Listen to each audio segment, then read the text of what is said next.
정치 맞수다 시작하겠습니다. 오늘은 윤희석 국민의힘 선임 대변인, 한민수 더불어민주당 의원과 함께하겠습니다. 어서 오세요. 네, 안녕하세요. 안녕하세요. 안녕하세요.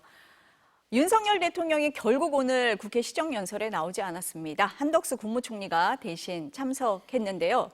국회 개원식에 이어서 시정연설도 불참을 했습니다. 대통령이 참석해오던 11년 관례가 깨진 겁니다. 야당에서 당장 비판이 나왔는데요. 들어보시겠습니다. 국정을 이렇게 운영하겠다라는 것을 당연히 입법기관이자 예산 심사 권한을 가진 국회에 보고하고 협조를 구하는 게 당연합니다. 이거는 그냥 서비스가 아니라 삼권 분립의 민주공화국에서 행정부 수반인 대통령이 당연히 해야 될 책임입니다. 이 책임을 져버리는 것에 대해서 도저히 납득하기 어렵습니다. 이거 먼저 민주당에 여쭤볼까요? 네. 어떻게 보셨습니까?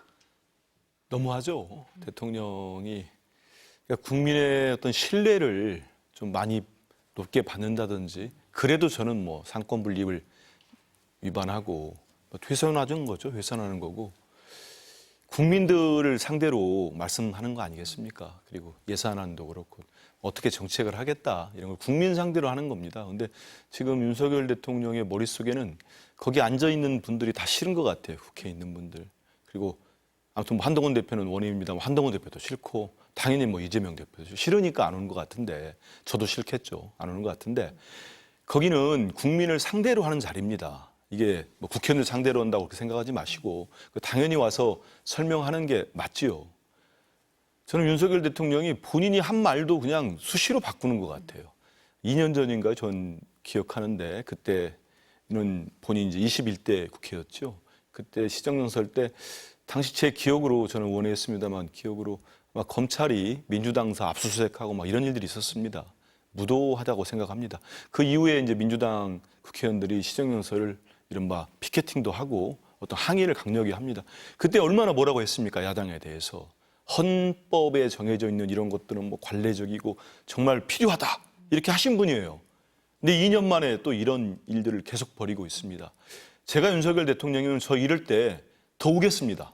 더 와가지고 우리 민주당 의원들이 그러지도 않겠지만은 들어오면서 아니면 들어와서 좀 항의를 받으면 우리 국민들 측은지심이라는 게 있어요.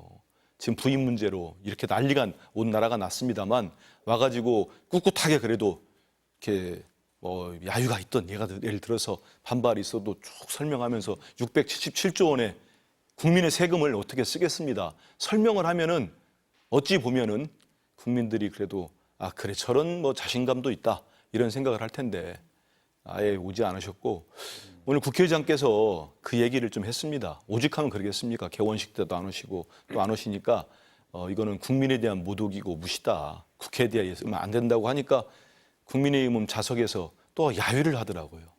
저는 국민의힘 의원들도 정신 못 차린 것 같아요.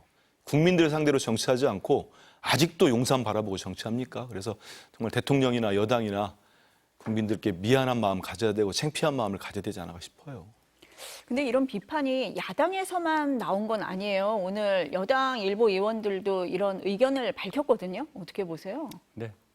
대통령께서 그래도 나오시는 게 나았다고 저도 생각을 합니다. 여러 가지 사정상 대통령께서 지금 국회에 나가서 시정연설을 할 수 없는 상황이라고는 보지만 그래도 그럼에도 불구하고 나오시는 게 맞았다고 저도 개인적으로 생각을 하고 그런 의견이 당내에 많이 있었고 또 나와주시기를 요청한 바 있습니다. 민주당에서 측은지심 발동 저희를 도와주시려고 했는데 안 나오게 되셔서 안타깝네요. 아니 지금 말씀을 하셨지만 한동훈 대표도 그 중재인 의원들하고 지난 주말에 만났다고 하더라고요. 그러면서 그 의견을 모아서 대통령이 시정연설을 해야 된다 이렇게 요구를 했다 이런 보도가 나왔습니다. 그리고 여당의 다른 의원들도 돌 던지면 맞을 각오로 나와야 한다. 국민들에게 송구하다. 이런 얘기도 했거든요.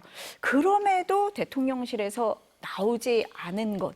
안 나오는 게 더 맞는 선택이다. 이렇게 봤다고 해야 할까요? 어떻게 봐야 돼요? 뭐 결국 그렇게 판단을 하셨으니까 오늘 안 오신 건데 용산에서 어떤 해명을 했는지 제가 잘 모르겠습니다. 못 들었기 때문에 그 경위는 제가 알 수가 없는데 해명 안 하셨어요. 그렇죠. 해명할 그 사항도 네, 아니죠, 네, 사실은. 네. 네. 그래서 어쨌든 한 11년 동안 이어져 왔던 이 관행이 어떻게 보면 이제 중단이 된 건데 일단 뭐 이런 저희 쪽에서 별로 좋지 않은 상황이다. 이런 것을 그냥 보여주는 사례고 대통령께서 이 난국을 잘 헤쳐나가시도록 저희가 지혜를 잘 모으도록 하겠습니다.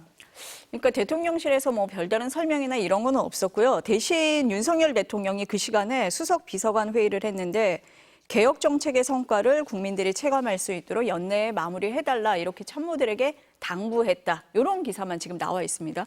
대통령실의 판단 뭐였다고 보세요, 의원님? 시정연설 불참이요? 네.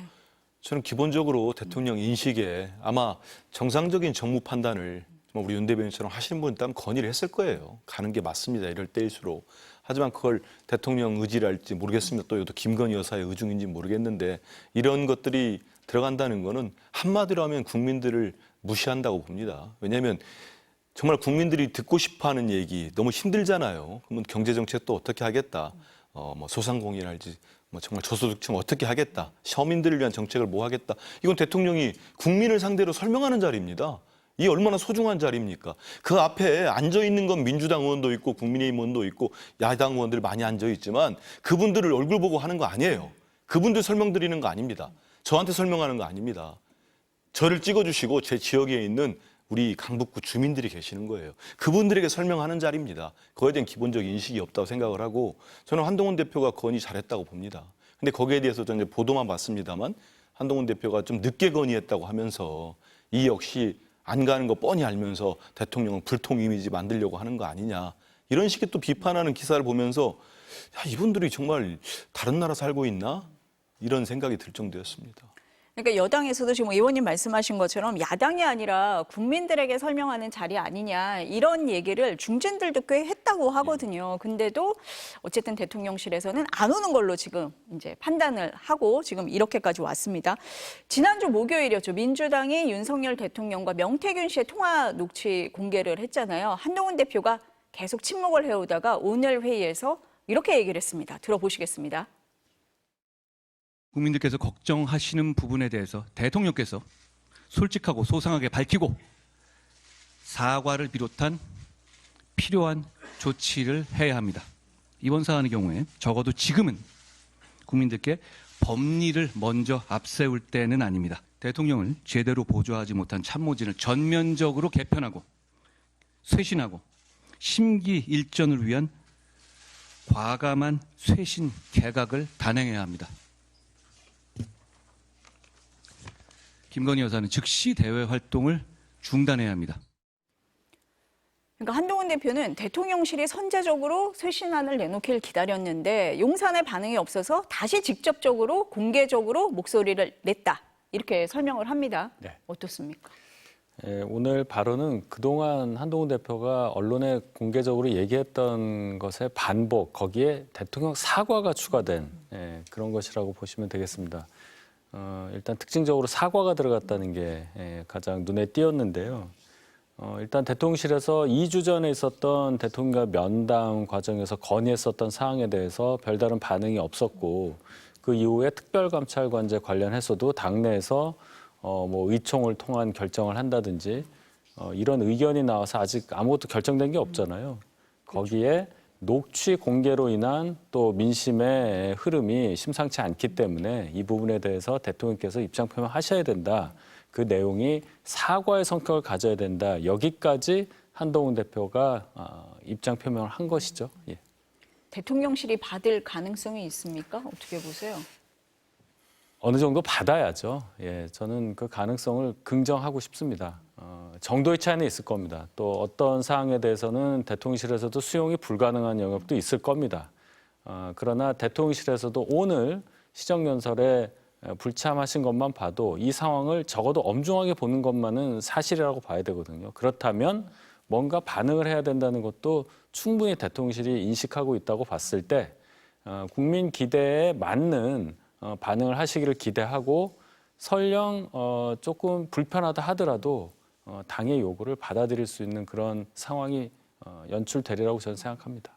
한 대표의 오늘 발언 어떻게 보셨어요, 의원님? 대통령이 지금의 상황을 네. 정말 수십만 명이 지난 주말에 모이지 않았습니까?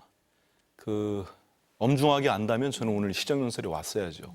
와서 이 좋은 국민들께 소상하게 말씀드릴 수 있는 자리에 예산안 설명뿐만 아니고 물론 다른 별도의 자리가 할 수도 있겠습니다만은 사죄하는 게 맞았다고 보고요. 저는 그래서 한 대표가 대통령이 이번 명태균 게이트죠. 이번에 대통령과 김건희 여사의 국정농단 의혹에 대해서 설명을 하고 사과해야 한다는 주장 맞다고 봅니다.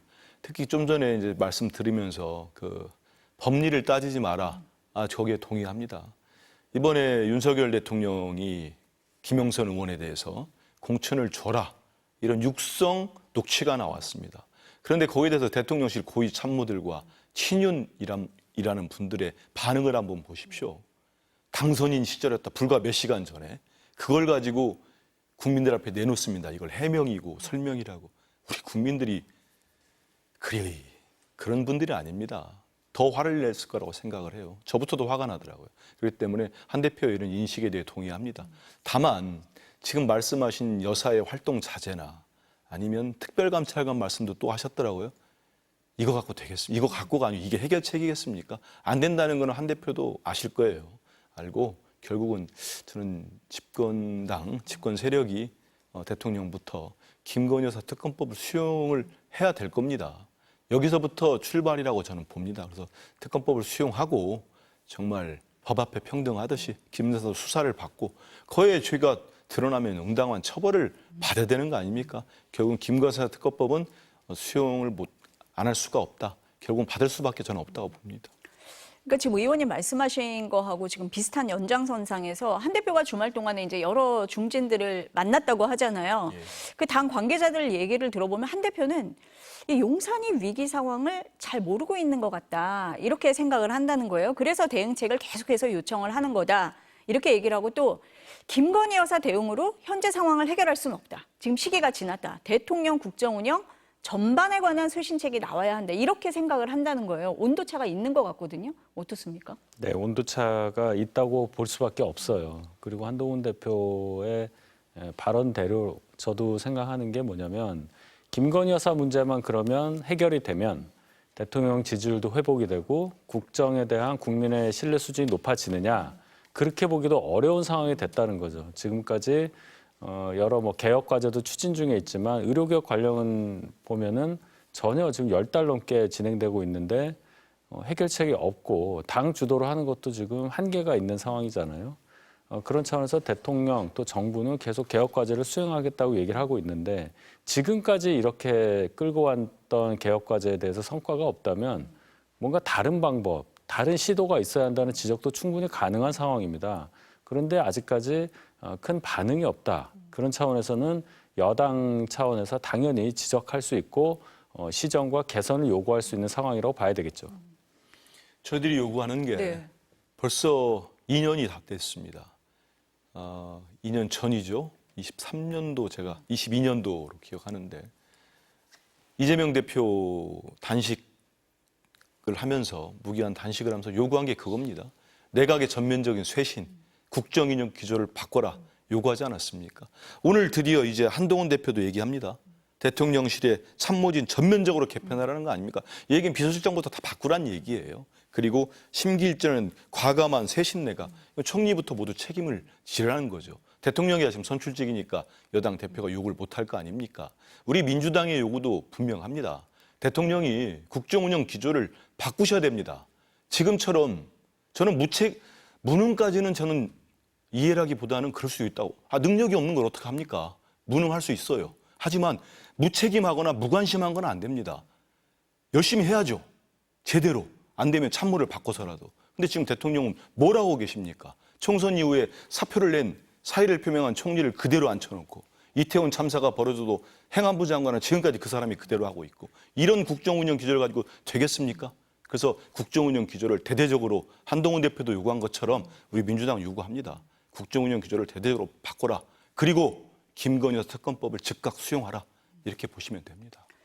아니 그래서 대통령실에서도 어쨌든 입장 표명을 해야 한다 이런 생각은 하고 있는 것 같아요. 10일이 이제 대통령 임기 반환점 아니겠습니까? 그래서 그 즈음에서 대통령실이 입장을 낼 거다라는 얘기가 있었는데 지금 분위기는 지지율 하락이라든지 명태균 씨 관련 의혹에 이 야당 공세에 흔들리지 않고 묵묵하게 4대 개혁을 추진해야 된다. 뭐 이런 입장이 많은 것 같아요. 그럼 언제 할 거냐?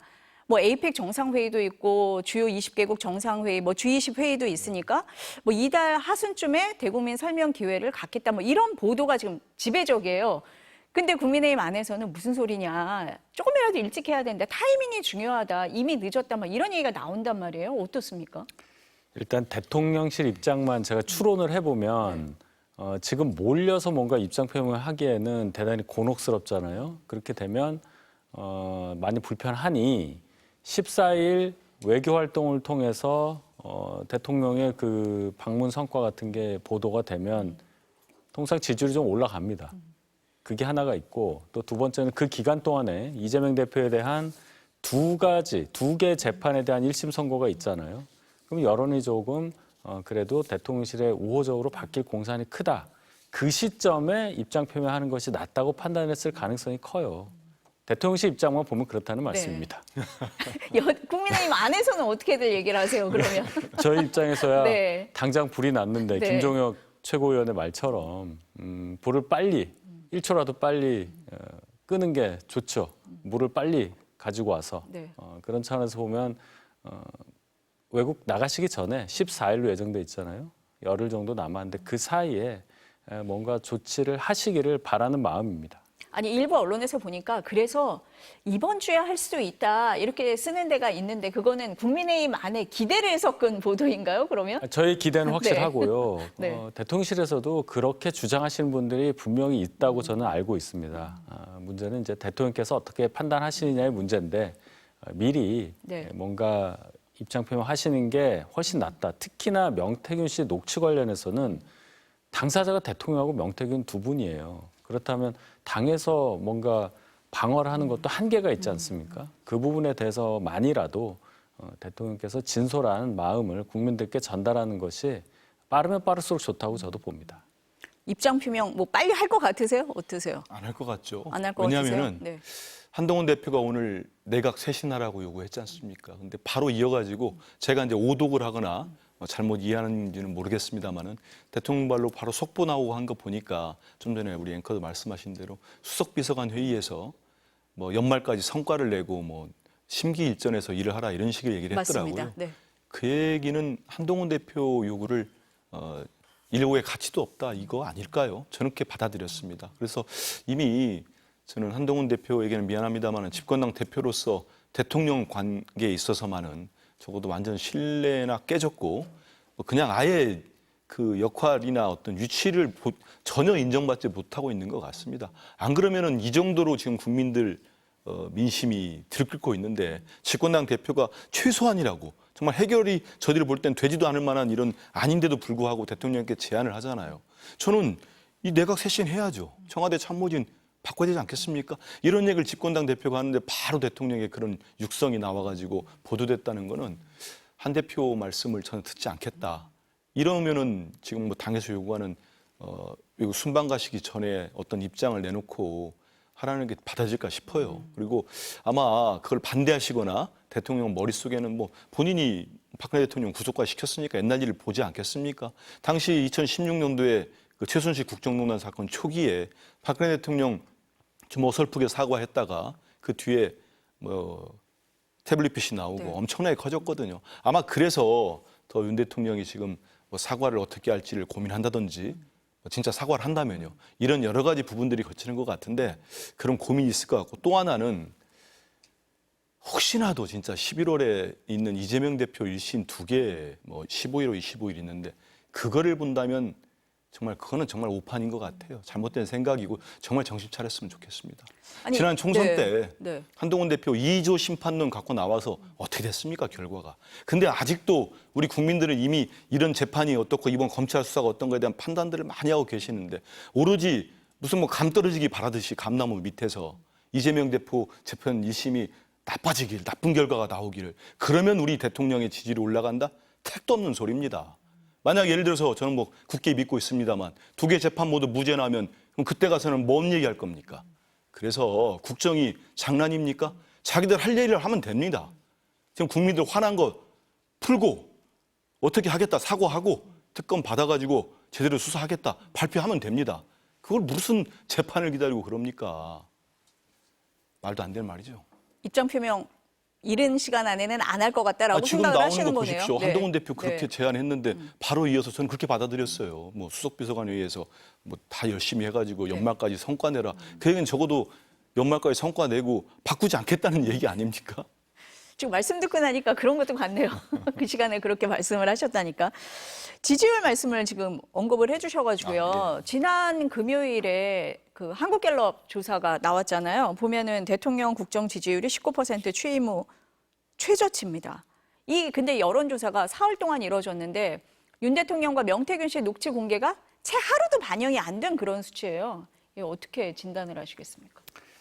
그 얘기는 이제 이번 주 금요일에 나올 조사가 어떻게 될 것 같으냐 이 말씀으로 듣는데 네. 뭐 봐야 되겠지만 이렇게 좋아 보이지는 않습니다.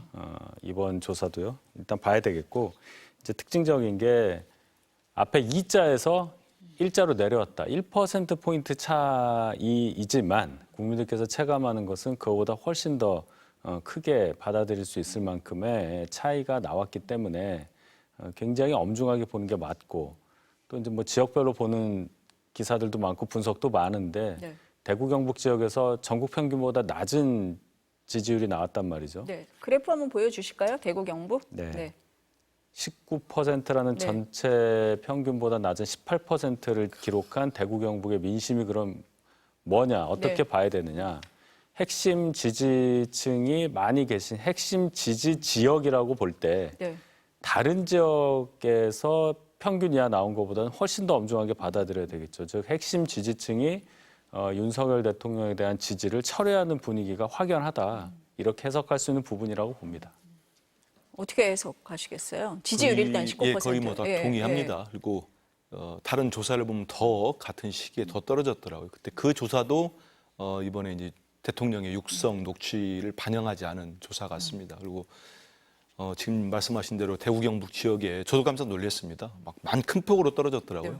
이거는 예전 거 불과 이제 뭐 한 8년 전 일을 돌이켜 보더라도 당시에도 박근혜 대통령의 지지율이 상당히 견고하게 여러 논란에도 불구하고 딱 버티고 있다가 한순간에 무너지니까 뭐 20대 중반에서 10%로 주저앉고 나머지는 정말 한 자리 숫자로 주저앉는 경우가 있었는데요.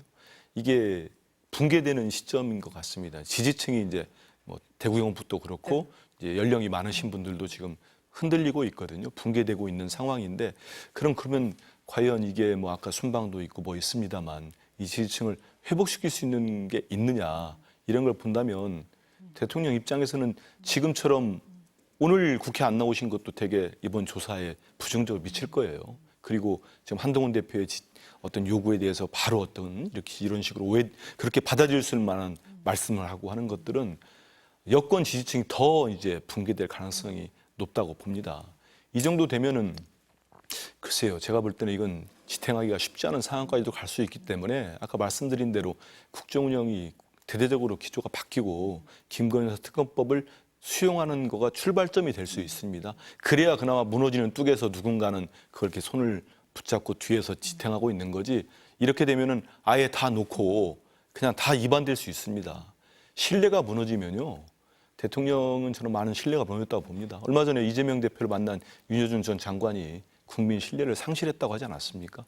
보수의 원로시잖아요. 그 책 사고 이런 판단에 전 동의합니다. 그 신뢰 무너지면은 어떠한 말씀을 해도 대통령의 4대 개혁 나오면 바로 한번 들어가 보십시오. 그 기사에 달린 댓글을 보든 여론을 보세요.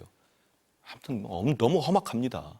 믿을 수가 없다는 거죠. 그렇기 때문에 이제 백약이 무효인 상태이기 때문에 지금이라도 대통령이 심각성을 빨리 깨닫고 대대적인 쇄신, 국정운영 기조 바꾸고 여사에 대한 특검 받고 하는 수밖에 없을 거라고 봅니다. 그러니까 대구 경북의 지지율이 그런 걸 좀 제대로 뚜렷이 보여주는 거다 이렇게 그럼요. 보시는 그리고 거네요. 여기다 하나 네. 덧붙인다면요. 네. 저는 대구 경북과 어떤 연령 많으신 분들의 이반 더하기 이미 이 서울을 비롯한 이 수도권에서는 10% 초반대입니다. 다 보시면 알지만 거기에다가 한 대표도 많이 강조하셨던 중수청 있잖아요. 네. 뭐 중도, 수도권, 청년들 여 지지율 한번 보십시오. 10%도 아닌 지지율이 나옵니다. 그러면 그 지지를 갖고 대통령이 어떤 정책을 할 수 있고 지금 집권당은 이걸 가지고 어떤 선거를 치를 수 있겠습니까? 아주 심각한 상황이 온 거죠. 근데 이런 상황인데 민주당이 또 다른 녹취 어제 공개를 했습니다. 2022년 6월에 명태균 씨와 지인의 대화 녹음인데요. 6월이라고 하면 취임 이후잖아요. 명 씨는 이때도 통화를 했다 이렇게 주장을 합니다. 들어보시겠습니다. 대통령 전화로 통화 아직도 하고요. 대통령은 자기가 그거 안 한 사람을 안 봤죠.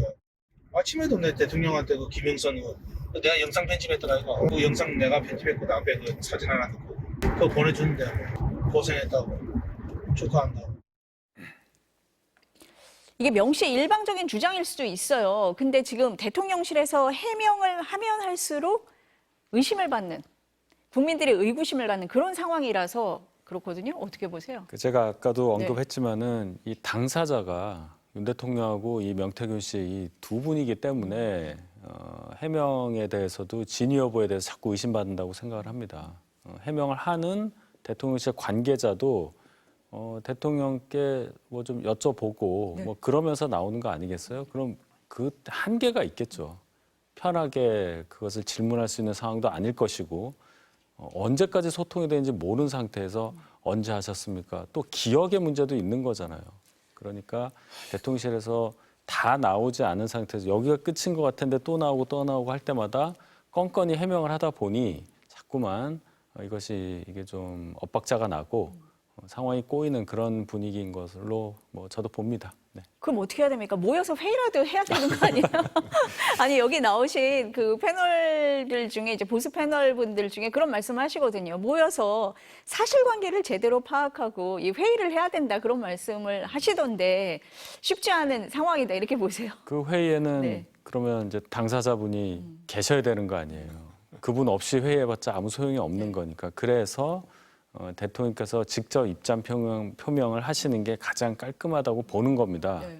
물론 굉장히 곤혹스러운 상황이죠. 그 부분에 대해서 이 명태균 씨라는 분이 어떻게 보면 국민들로부터도 어떤 수준의 사람이다 이렇게 저평가받는 사람인데 이 사람과 통화한 것이 공개되다 보니 대통령으로서 대단히 그 어려운 상황인 거는 저희도 뭐 다 잘 알지만 이 해명이 자꾸 꼬이면 꼬일수록 전국은 더 나빠지고 또 다른 오해를 낳고 또 다른 난관을 생성하니까 빨리 뭔가 조치가 있어야 한다는 게 저희의 생각이다. 이 말씀을 계속 반복합니다.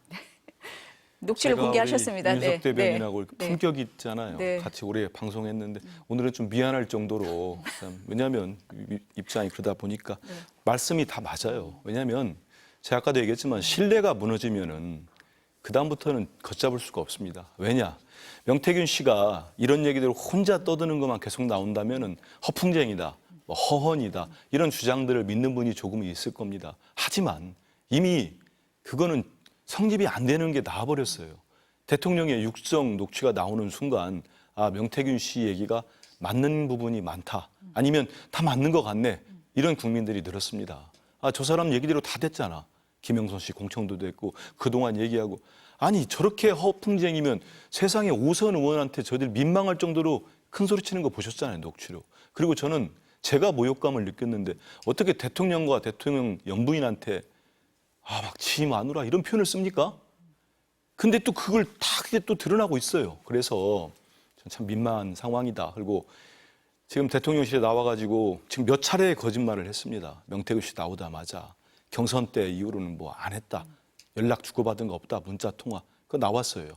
근데 그러니까 또 이제 운영위에 대통령실 실장부터 나와가지고 물론 그분들도 대통령이 듣거나 뭐 대통령 기억에 의존할 수 있겠죠. 근데 그 얘기하면서 이제는 취임 후에는 없었다. 근데 지금 저희 이번에 드러난 녹취록에 녹취에서? 보면 취임 이후부터 있었잖아요. 그럼 여기다 무슨 해명을 할 수가 있습니까? 전 그래서 여기서 또 섣부른 해명하면 더 다른 녹취도 나옵니다. 제가 볼 때. 그러니까 해명을 아예 말거나 지금부터라도 그전 것도 잘못했다. 이렇게 나오는 게 맞습니다. 우리 다 알지 않습니까? 미국의 닉슨 대통령 거짓말로 물러났습니다. 거짓말이라는 건 우리 국민들이 용납 못합니다. 그렇게 봅니다. 그 민주당에서는 녹취를 좀 전반적으로 많이 들어보셨을 것 같은데 의원님 보시기에 그 신빙성이라든지 이런 건 어떻게 좀 판단을 하세요? 검증을 좀 네. 많이 합니다. 왜냐하면 누구라고 말씀을 못 드리는데 그게 그 이른바 그 공익 신고자 분들 계시기도 하고 명태균 씨가 누가 알렸을 것 같다 한 분도 있는데 제가 듣기로는 그 외의 분이 계신 것 같습니다. 그래서 그리고 명태균 씨가 제가 어디 가서도 얘기했었는데 명태균 씨가 그 보도인가 녹취를 보면 그런 게 있어요. 당선되신 다음에 그 청와대에 있는 그 뭐 공직기강인가요? 어디 행정관이 자기한테 와서 비서실에 행정관이 와서 공이 당신이 많으니 많이 과시해도 된다. 뭐 이런 식의 녹취 있었거든요. 다만 이권에는 개입하지 말라. 근데 그래서 그런지 모르겠는데 이것저것에 많은 얘기들을 했더라고요. 그러니까 많은 녹취가 존재할 수밖에 없다 이런 생각이 듭니다. 그러니까 여기 나와서 말씀하시는 분들 말씀을 들어보면 이제 녹취가 여러 가지가 있었는데 지난번에 윤 대통령하고 명태균 씨 그 통화가 공개가 되면서 퍼즐이 맞춰지는 것 같다라고 말씀을 하신 분들이 많았어요. 네. 시간대 순도 좀 그렇고요. 근데 제가 아는 건 아무튼 녹취된 파일들이 뭐 한 분이 다 하거나 그러진 그런 않고요. 거는 여러 아니다. 네. 제보자들이 있는 것 같습니다. 검증을 통해서 지금 하고 그럼요. 계신 거다. 다 듣고 네. 뭐 시점도 맞춰봐야 되고 뭐 단순히 뭐 그 녹음 녹취가 있다고 해서 이거 맞다 이렇게 할 수는 없는 거 아닙니까? 우리가 제1야당인데 네. 또 검증해보고 맞추고 하기 때문에 네. 그리고 또 대통령실 반응도 봐야죠. 나오는 거 보고 어디까지 거짓말하는지도 봐야 되고. 나올 게 또 있다 이렇게 들립니다. 아무튼간에 좀 네. 지켜보면서 네. 신중하게 하겠습니다. 네.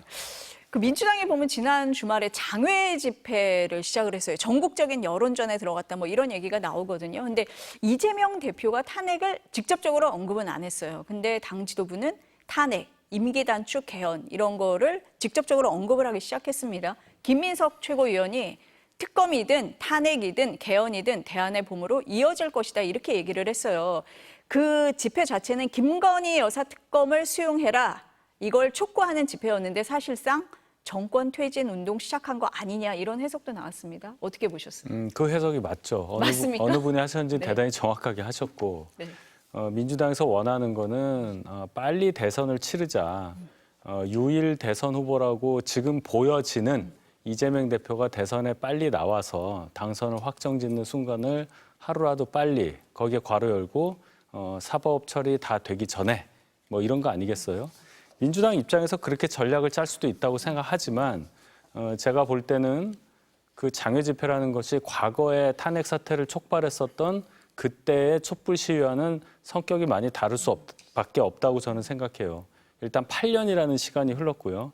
그 8년 전에 있었던 상황은 박근혜 대통령에 대한 국민적인 기대, 적어도 도덕적으로는 전혀 문제 없는 분일 것이다라는 기대가 갑자기 일거에 무너졌기 때문에 나온 폭발력, 그것을 탄핵으로 연결지어질 수 있었던 하나의 원동력이라고 저는 생각을 하는데 지금의 윤석열 대통령에 대한 어떤 비난의 분위기는 그것과는 많이 양상이 다르다. 폭발력이 없다는 뜻입니다. 그래서 장외 집회라는 것이 이 시대에 맞지 않는 것이라고 제가 말씀을 드리는 거예요.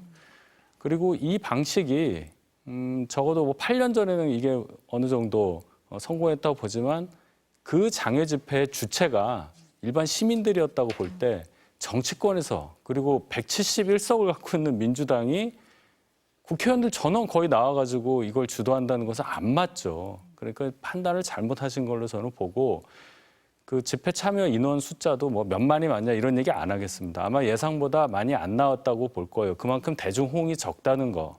이런 여러 가지로 봤을 때 국회 안에서 해결하신 게 낫다. 장외 집회는 아무나 나갈 수 있는 거예요. 국회의원 배지 달고 나갈 일은 아니다. 뭐 이 정도 하겠습니다. 어떻게 반박을 하셔야 될 것 같은데요. 그렇죠. 네. 반박보다도 네. 이번 저도 그 현장에 있었으니까요. 우리 지역만 해도 많은 분들이 그러니까 어떤 뭐 지역위 차원이랄지 뭐 당 생활을 하시는 그런 분들이 아니신 분들이 많이 오셨더라고요. 확실히 국민들의 어떤 그 분노가 저는 임계점을 넘어섰다고 보고 있습니다. 그분들이 자기 돈 써가면서 왜 오겠습니까? 그 목소리 정말 시원하게 한번 얘기하고 도대체 윤 대통령 정신 차려라. 안 하면 우리가 정신 차리게 하겠다. 그 말씀하러 왔다고 봅니다. 근데 대표가 어제 이제 그제군요. 말씀하실 때도 네. 본인이 얘기하셨습니다. 이제 연설 시작 전에 예전에는 내가 어떤 성남시장으로서 박근혜 대통령 때 이런저런 얘기했지만 지금은 내가 제1야당 대표로서 이런 위치가 있기 때문에 여러분들 듣기에 답답할 수도 있다. 이 말씀이 뭐겠습니까? 저는 우리 민주당이 대단히 신중하게 접근을 하고 있습니다. 분명히 맞고요. 이제 김민석 최고위원은 당내 여러 가지 지금 벌써 모임들이 많이 생겼습니다. 의원들이 탄핵연대라는 의원 모임도 벌써 30명이 넘었다고 합니다. 여당은 아니죠. 야당 의원들하고 임기단축 추진연대, 개헌연대도 생겼어요. 거기 의원들도 좀 있고 여러 가지 모임들이 쭉 가고 있습니다. 뭐 하야를 주장하신 분도 있습니다. 하지만 우리 민주당은 이 모든 것은 정말입니다. 이거 국민들이 볼 때 민주당만의 생각이야? 어떻게 그 생각이 먹힐 수 있겠습니까?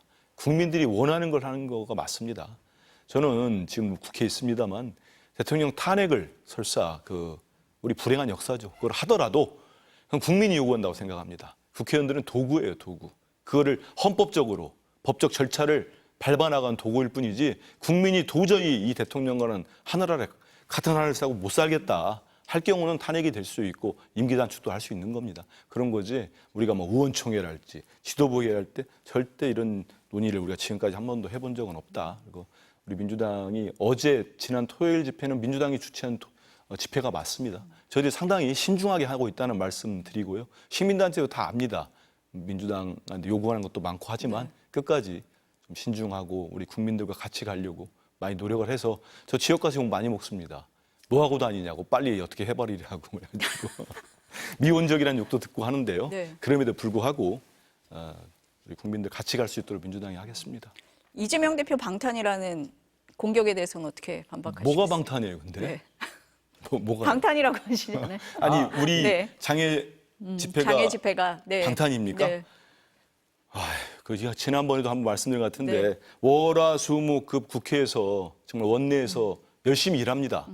정말 국민의힘 의원들께는 죄송하지만 그분들이 맡은 상임위는 회의도 안 하려고 그래요. 저희 과방위도 특히 그렇고 회의 정말 많이 합니다. 일 많이 합니다. 진짜 열심히 일하고 있고 그다음에 토요일 날 가서 국민들 목소리 듣고 또 원하시는 말씀도 같이 나누고 하려고 하는 게 그게 잘못된 겁니까? 그리고 이재명 대표 방탄? 이제 그거 가지고 이미 안 된다는 거 아셨잖아요. 근데 지금도 그 말씀 한다고 우리 국민들 누가 호응을 하겠습니까? 정말 보면 볼수록 저는 답답해요. 그럼 예를 들어서 우리가 장애 집회 다음 주도 나가고 그러면 15일, 25일 있는 선고 안 나옵니까? 검찰 수사 안 할 겁니까? 계속 수사하잖아요, 지금. 수사하고 또 수사하고 뭐 경찰이 무혐의로 송치해도 또 가져다가 또 수사시키고 이게 윤석열 대통령, 윤석열 정권 2년 반을 해왔어요. 그래서 10%가 지지율 떨어진 겁니다. 이제는 멈출 줄 알아야죠. 이제는 바뀔지도 알아야 됩니다. 본인이 잘못한 거 사과해야죠. 이렇게 해가지고 안 됐다는 거 증명됐지 않습니까? 총선을 통해 증명됐고 지금도 보고 있는데 아직도 지금 당 지도부 회의만 하면은 이재명 대표의 방탄으로 집회도 하고 뭐 김건희 여사 특검법도 추진한다고 하면은 그렇게 한번 해보십시오. 계속. 이제 얼마 못 버틸 겁니다. 저는 그 방탄이라는 단어 자꾸 쓰는 거 네. 별로 그렇게 시의적절하지 않다고 봐요. 그 의미가 이재명 대표 그때 체포동의안 가결을 막기 위해서 또 구속을 막기 위해서 했던 행동이라고 저는 좁게 해석하고 싶은데 지금 쓰는 방탄이라는 용어는 이재명 대표가 사법 절차 완료되기 전에 선거를 통해서 뭔가 또 다른 공직으로 나가게 하기 위한 방편이다. 아마 이런 정도로 해석이 돼요. 네. 제가 지적하고 싶은 것은 사법 절차는 절차대로 가면 되는 건데 이재명 대표 그렇게 무죄를 주장하고 억울하면 사법 절차가 조금이라도 빨리 진행되는데 협조했어야 됩니다. 그런데 지금까지 이재명 대표가 보여주셨던 행동은 재판을 지연했다고 볼 수 있는 것이지 재판을 빨리 하도록 했었던 행동은 하나도 없다고 저는 봐요. 억울한 사람은 재판 빨리 진행돼서 거기서 벗어나기를 원하겠죠. 역설적으로 이재명 대표가 그동안 보여줬던 행동은 재판 결과를 예단하고 또 특히 본인의 행동이 어떤 상황인가를 정확히 알고 있는 사람의 입장에서 했던 행동이다. 결국 이것은 야당 지도자로서 보여줄 수 없는 행동이다. 이 점을 지적하는 겁니다. 제가 말씀을 드리겠습니다. 그 잘못 알려져 가지고 이제 많은 분들이 오해를 하는 것 같은데 재판을 한번 제대로 지켜보거나 하면은 검찰이 최근 사건들도 그렇고 이번에 1심이 나온 사건도 그렇고 지금 계속 이제 재판을 진행되고 있는 사건들을 보면은 재판인에서 증인을 신청한 걸 한번 보십시오. 검찰이 증인을 신청합니다. 제가 구체적으로 사건을 안 들겠지만 한 사건의 경우 500명 가까운 증인을 신청합니다. 검사들이 1차로 290명인가를 하고 2차로 또 180명인가를 합니다. 판사가 화를 냅니다. 당신들 이걸 어떻게 재판을 언제 끝내자고 하는 검사가 한 겁니다. 이재명 대표가 되게 제가 봐도 억울하실 것 같아요.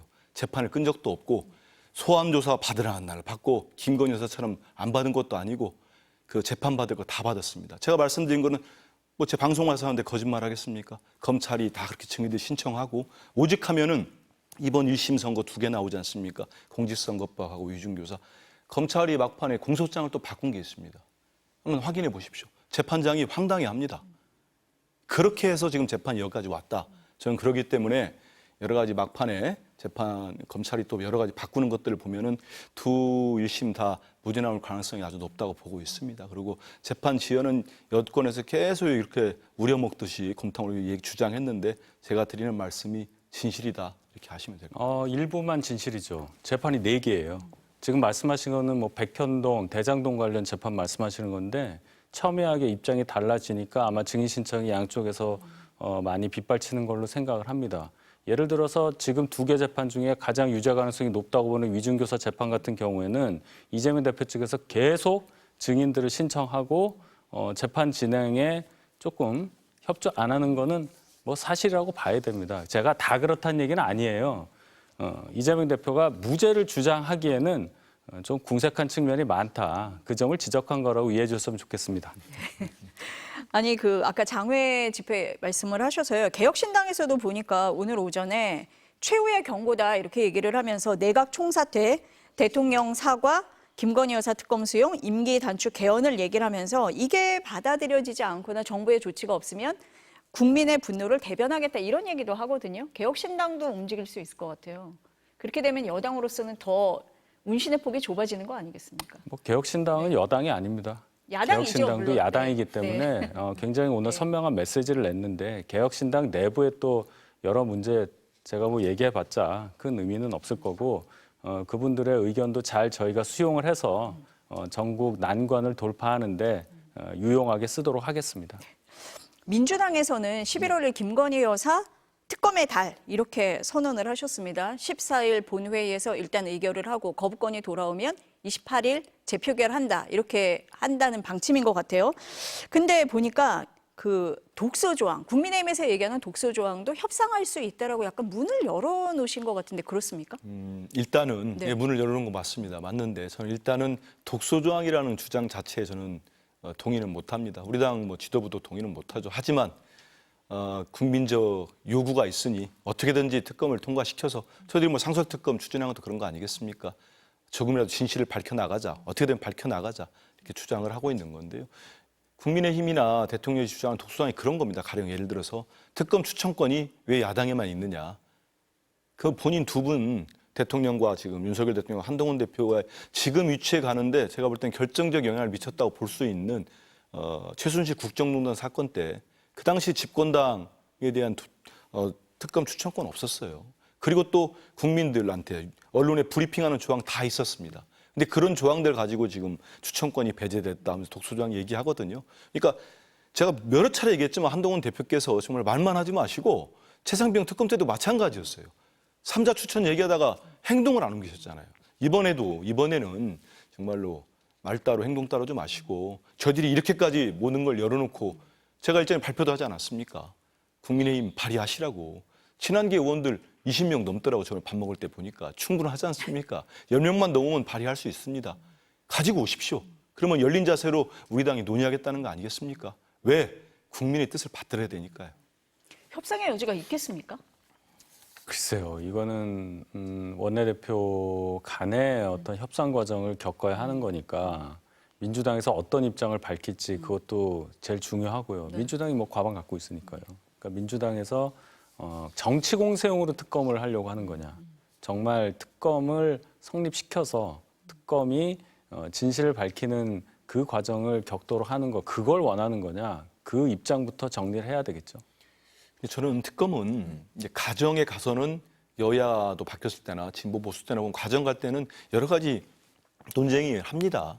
왜냐하면 드루킹 특검 때도 당시 민주당이 추천을 안 했습니다. 추천권이 없었어요. 그때도 야당만 갖고 했지 않습니까? 그런 상황 보면은 특검을 여야가 합의를 하고 얼마나 좋습니까? 그래도 통과가 된다면 그리고 국민의힘에서도 뭐 한동훈 대표 필요한 거 있으면 논의하면 되지 않겠습니까? 거기까지가 서로 줄다리기도 하고 이견이 있고 있으면 협상을 하는 거지. 만약에 여야가 합의해서 특검법을 통과시켜서 수사에 들어갔다? 그다음부터는 정치권이 관여할 일이 없습니다. 대통령도 관여하면 안 되죠. 아무리 본인 배우자라 하더라도. 그때부터는 엄정한 수사 결과 나오는 거 보면 됩니다. 그렇기 때문에 저는 윤석열 대통령 너무 겁먹지 마시고 본인 특검 많이 수사해봤잖아요. 그리고 겁먹어봤자 지금은 이제 도망칠 데가 없어요. 정말로. 이제는 사투리 나올 뻔했습니다. 이제는 받으셔야 됩니다. 네. 받아서 특검해야 됩니다. 예. 오늘 말씀 여기까지 들어야 될 것 같은데요. 네, 감사합니다. 네, 고맙습니다.